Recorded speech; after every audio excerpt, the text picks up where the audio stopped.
नमस्कार, मैं प्रीति वर्धवाल आपका बहुत बहुत स्वागत करती हूं हमारे YouTube चैनल आह्वान में। तो चलिए रुक करते हैं आज के मुख्य समाचारों का। यूथ कांग्रेस के संस्थापना दिवस पर महासचिव हृदय कुमार के घर पर फहराया गया कांग्रेस का झंडा। हृदय कुमार ने कहा कि यूथ कांग्रेस की स्थापना 9 अगस्त 1960 को स्वर्गीय इंदिरा गांधी द्वारा की गई थी और इसका मुख्य उद्देश्य था कि देश के युवाओं को मुख्य धारा से जोड़ा जाए। उन्होंने कहा कि देश को बचाने के लिए युवाओं को एकजुट होना पड़ेगा। इस दौरान देश के बलिदानियों को भी श्रद्धांजलि दी गई। अखिल भारतीय योग संगठन ने केंद्रीय आयुष मंत्री से की मुलाकात। अखिल भारतीय योग संगठन उत्तराखंड के एक शिष्टमंडल ने केंद्रीय आयुष मंत्री सर्बानंद सोनोवाल से मुलाकात की। केंद्रीय मंत्री ने जल्द ही राज्य के तमाम आयुर्वेदिक चिकित्सालयों में योग विशेषज्ञों की नियुक्ति का आश्वासन दिया है। इससे योग प्रशिक्षकों में खुशी का माहौल है। रोडवेज कर्मियों ने सरकार के फैसले का किया विरोध। उत्तराखंड परिवहन रोडवेज के कर्मचारियों की बैठक में एएसपी घटाने का विरोध किया गया। इसके साथ ही यूनियन के वार्षिक चुनाव को लेकर चर्चा की गई। कहा कि रोडवेज कर्मचारियों की समस्याओं को लेकर की जाने वाली हीला हावली बर्दाश्त नहीं की जाएगी।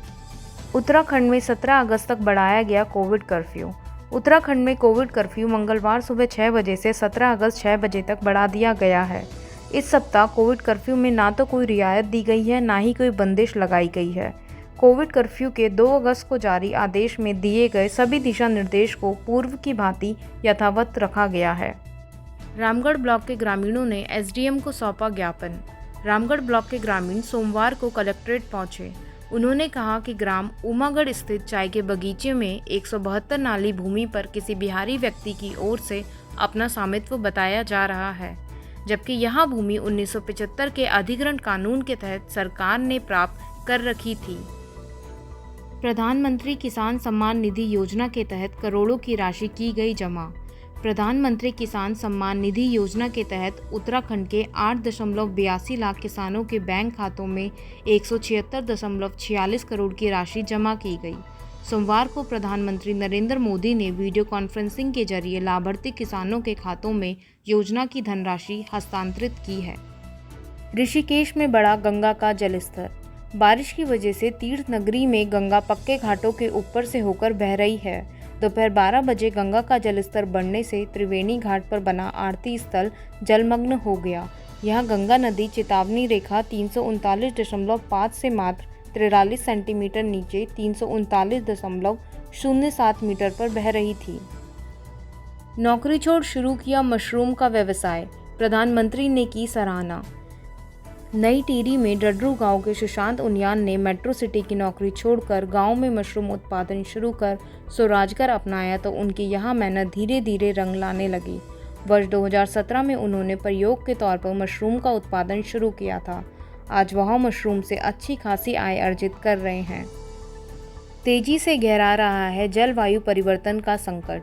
जलवायु परिवर्तन का संकट तेजी से बढ़ता जा रहा है। अगर अभी भी नहीं संभले तो सब कुछ तबाह हो जाएगा।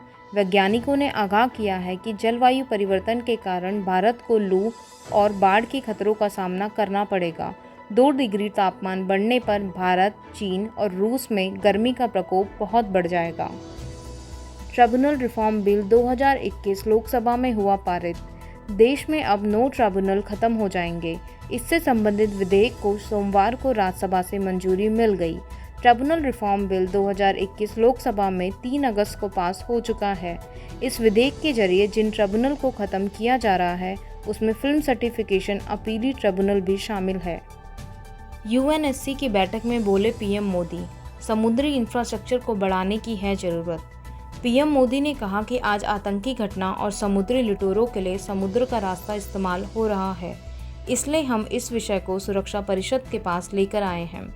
पीएम मोदी ने कहा कि समुद्री विवाद का समाधान शांतिपूर्ण और अंतर्राष्ट्रीय कानून के आधार पर होना चाहिए। पेगासस जासूसी मामले में सरकार ने दिया जवाब। पेगासस जासूसी विवाद के बीच सरकार ने कहा कि उसने एनएसओ समूह के साथ कोई लेन देन नहीं किया है। रक्षा राज्य मंत्री अजय भट्ट ने एक सवाल के लिखित जवाब में राज्यसभा को यह जानकारी दी। उनसे सवाल किया गया था कि क्या सरकार ने एनएसओ ग्रुप टेक्नोलॉजी के साथ कोई लेन देन किया था। इसी के साथ आज के मुख्य समाचार समाप्त हुए। दीजिए इजाज़त। नमस्कार।